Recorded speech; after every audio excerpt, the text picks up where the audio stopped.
Kagulat World. Hindi lang ginto ang inuwi ni Alex Ala, kundi pati na rin ang puso ng buong Asia. Isang viral video ngayon ang kinagigiliwan ng netizens kung saan sa gitna ng kanyang matinding laban sa Thailand, biglang nayanig ang stadium sa isang sigaw na hindi inaasahan. Ala, will you marry me? Ang shock factor? Maging ang ating tennis queen ay hindi napigilang ma-distract at mapangiti sa gitna ng court. Ang clip na ito ay mabilis na kumalat na nagpapatunay na si Alex ay hindi na lang basta isang atleta. Siya na ang arguably most popular sports personality sa Pilipinas ngayon at isa sa pinakahinahangaang tennis stars sa buong mundo. Ang conflict dito ay ang tindi ng pressure sa kaniyang laro versus ang kaniyang lumalagong star power. I think this is just a whole nother category. I think, playing with the country written on your back is, and these sort of team events just bring a different kind of pressure. So I'm so happy with how I handled it and my performance every day on court. Yeah. Paano mo nga ba mapapanatili ang focus kung ang buong stadium ay sumisigaw ng iyong pangalan at ang iba ay nag-aalok pa ng kasal? Dito lumamabas ang kaniyang pagiging authentic at ang kaniyang unfiltered charisma. Ang global impact ni Alex ay ramdam na. Mula sa kaniyang WTA ranking na 52nd sa mundo hanggang sa pagiging mukha ng tennis sa buong Asia.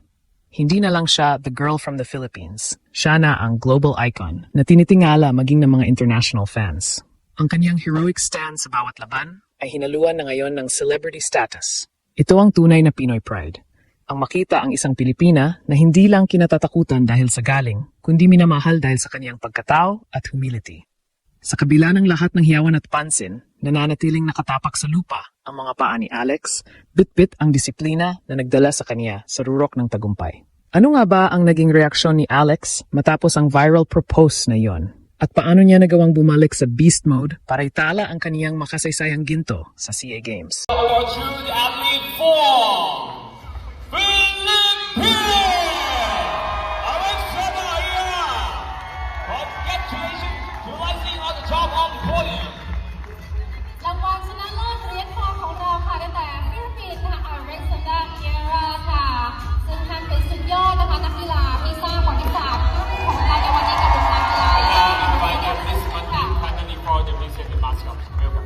Huwag kukurap, dahil himayin natin ang kwento sa likod ng pinakasikat na sports star ng bansa. Hindi lang ginto ang nagniningning kay Alex Ala sa katatapos lang na 33rd SEA Games sa Thailand, kundi ang kaniyang tila rockstar status na nagpabaliw sa buong stadium. Sa kasalukuyan, si Alex na marahil ang arguably most popular sports personality sa Pilipinas at hindi na ito nakakapagtaka. Pero ang hindi naasahan ng marami ay ang tindi ng kaniyang star power, maging sa labas ng ating bansa. Isang viral video ngayon ang pinagkakaguluhan sa social media kung saan yanig ang tahimik na tennis court sa gitna ng kaniyang laban. Isang fan ang hindi nakapagpigil at sumigaw ng, "Ala, will you marry me?" Ang shock factor, ang sigaw na ito ay nagmula sa isang tagahanga sa gitna ng matinding tensyon ng laban. Sa tennis, ang katahimikan ay sagrado, kaya naman ang bawat salita ay rinig na rinig ng mga manlalaro. Maging ang ating tennis queen ay napahinto at hindi napigilang ma-distract. Sa halip na magalit o mawala sa focus, isang matamis na ngiti at bahagyang pagtawa ang naging reaksyon ni Alex. Isang authentic na sandali na nagpakita kung gaano siya ka-charismatic at kung bakit siya minamahal ng lahat. Ang kaniyang kakayahan na harapin ang ganitong klase ng atensyon habang nasa peak ng kaniyang performance ay patunay na siya ay isang tunay na global icon. Bakit nga ba ganito na lang ang Ila fever sa buong mundo? Dahil si Alex ay hindi lang basta isang atleta, siya ay isang heroic stand para sa bawat Pilipino. Sa kanyang WTA ranking na 52nd, siya na ang pinakasikat na tennis star sa Asia ngayon at isa sa mga hinahangaan sa buong mundo. Ang kaniyang pagiging flag bearer at ang kaniyang disiplina ay nagbigay sa kaniya ng isang superstar aura na may hahalin tulad sa mga pinakamalalaking pangalan sa palakasan. Ang clip ng "Will You Marry Me?" proposal ay naging simbolo ng kaniyang global impact, na ang isang batang Pinay ay kayang sumakop hindi lang ng mga titulo, kundi pati na rin ng puso ng mga international fans. Ang tagumpay ni Alex ay hindi lang binuo ng kaniyang mga aces at winners sa court. Ito ay binuo rin ng kaniyang pagiging authentic at ang kaniyang bond sa kaniyang mga tagahanga. Maraming netizens ang nagsasabi na deserve niya lahat ng success dahil sa kaniyang kababaang loob sa kabila ng kaniyang kasikatan. Ang kaniyang pagiging Pinoy pride ay ramdam na ramdam sa bawat "Let's go Alex" na naririnig sa stadium. Sa puntong ito, hindi na lang siya pambato ng Pilipinas. Siya na ang kinatawan ng galing at kagandahan ng mga atletang Asyano sa world stage. Ngayong buong mundo na ang humahanga sa kanyang star power, paano kaya ito makakaapekto sa kanyang road to the 2028 LA Olympics? At ano ang tunay na naging epekto ng viral distraction na ito sa kanyang pagdepensa sa ginto laban sa bato ng Thailand?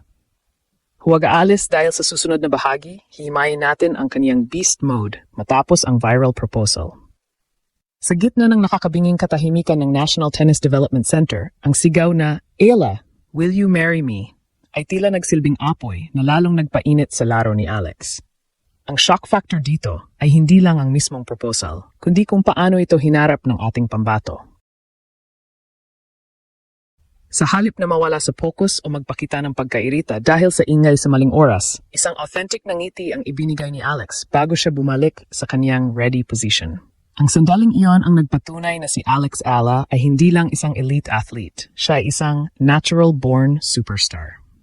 Maraming analysts ang nagsasabi na siya na ang arguably most popular sports personality sa Pilipinas ngayon na lumalampas na maging sa mga sikat na volleyball at basketball stars. Bakit? Dahil ang kanyang tagumpay ay may kalakip na kakaibang global impact. Sa bawat palo niya, hindi lang Pilipinas ang nanonood. Ang buong Asia at ang tennis world ay nakatutok sa kanya. Ang kanyang kasikatan ay hindi lang bunga ng kanyang WTA ranking na ika-52 sa mundo, kundi dahil sa kaniyang kakaibang bond sa mga fans. Kahit sa teritoryo ng Thailand, kung saan ang kaniyang kalaban na si Manan Chayasawangkaew ang paborito ng crowd, mapapansin mong marami ring Thai fans ang humahanga sa kaniya. Ang kaniyang heroic stand laban sa home favorite ay hinaluan ng kaniyang pagiging darling of the crowd. Ito ang tinatawag na Alex Ayala brand, isang kombinasyon ng bagsik sa loob ng court at kababaang loob sa labas nito. Ang kaniyang self-love mantra at ang kaniyang pamosong, "Let's go Alex" cheer ay naging viral na rin sa international tennis circles. Dahilan upang kilalanin siya bilang isa sa pinakasikat na tennis stars sa buong mundo ngayon. Ang conflict na kanyang hinarap sa laban na ito ay ang pressure na manalo ng ginto matapos ang 26 na taon. Pero sa halip na mabigatan, ginamit ni Alex ang kanyang kasikatan para ipakita ang tunay na Pinoy pride. Na matapos ang viral distraction, bumalik agad si Alex sa kanyang beast mode. Nilamon niya ang depensa ng Thai player sa pamamagitan ng kanyang matitinding cross-court winners at walang kamali-maling first serves. Ang kanyang disiplina ay tila bakal na hindi nababasag ng kahit anong hiyawan o distraksyon. Ito ang dahilan kung bakit siya deserve sa lahat ng success na kanyang natatamo ngayon. Dahil sa kanyang puso na laging nasa laro at laging para sa bansa. Nakakamaze ang kanyang ugali dahil sa kabila ng pagiging most popular in Asia. Nananatili siyang tapat sa kanyang mga kasamahan sa national team. Hindi siya ang tipong atletang nagsusolo sa spotlight. Lagi niyang isinasama ang kanyang teammates sa bawat cheers at struggles. Ang kanyang pagiging authentic ay inspirasyon sa libo-libong kabataang Pilipino na nangangarap ding maging gold medalist. Ang kanyang kasikatan ay hindi lang para sa likes at views. Ito ay para sa inspirasyon na ibinibigay niya sa buong sambayanan. Ngayong selyado na ang kanyang status bilang global superstar, ano nga ba ang naging huling mensahe ni Alex para sa fan na sumigaw ng proposal sa kaniya? At paano nga ba siya naghahanda para sa mas malaking laban sa 2028 Olympics matapos ang tagumpay na ito? Huwag alis. Dahil sa huling bahagi, silipin natin ang kaniyang golden speech na nagpayak sa marami.